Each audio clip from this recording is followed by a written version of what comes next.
what's going on in cameras here?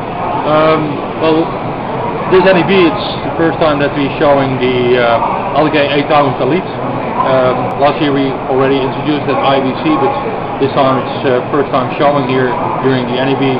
And the LK 8000 Elite is the successor of the previous LK 8000 with additional sets of features in video processing, as well as improvements in performances that makes the LK 8000 Elite the top of the line of our camera product line.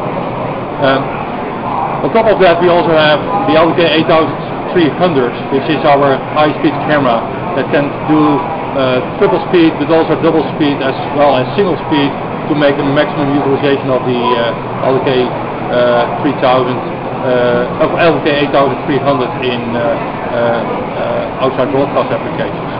The super slow motion camera is outperforming in various domains. One is the pixel performance in general, resolution-wise, signal to noise-wise, and sensitivity. But a very strong point of the LK 8300 is its very sophisticated compensation for artificial lighting flicker. The flicker that occurs because the camera is shooting faster than the light cycles of the artificial lights. And we have a very sophisticated correction to compensate that flicker to avoid the annoying element in the pictures. And there we have made significant improvements if you compare that to even the versions that we used during the Olympics last year. Other parts that are extremely important in the 8300 is its flexibility in 1, 2 and 3 times, as I already mentioned.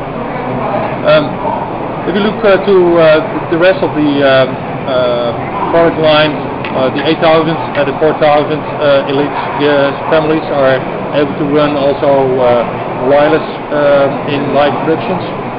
So we have a wireless solution for the LK 4000 and 8000 Elite series, which has a very comprehensive solution which has a fully integration both on feature sets and the control interfacing to the rest of the camera chains.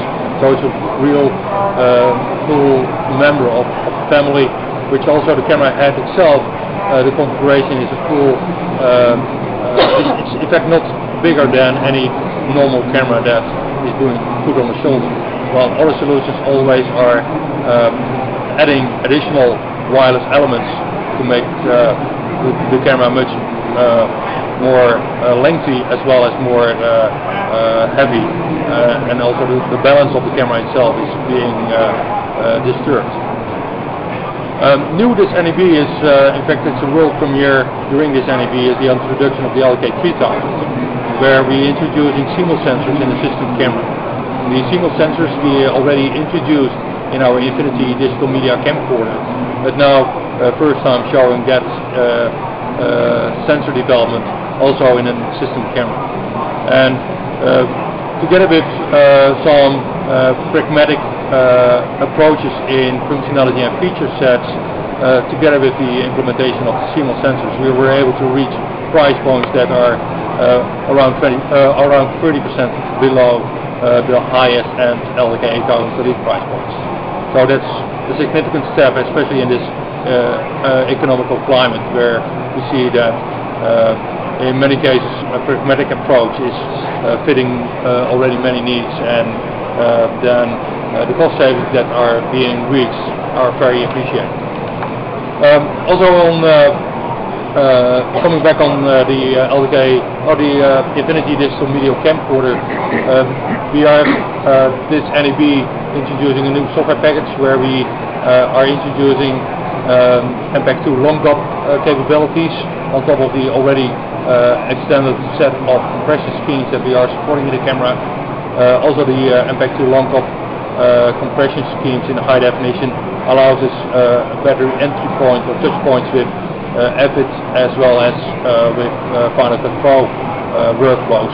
While we of course have a full integrated workflow already established with our Aurora as well as the EDS and nonlinear editors. And that's is being extended even the Infinity product range with a set of systemization of the camcorder, where you can use the camcorder in a system domain while using a telecast copperhead configuration, where with this new software package we have intercom settings of the audio routing that you never can reach with any other camcorder. Very unique settings and integration with the telecast copperhead, creating in fact a very interesting hybrid between a camcorder as well as a system camcorder. And I think that's it in a nutshell. Question was asked at the press conference the other night regarding Viper and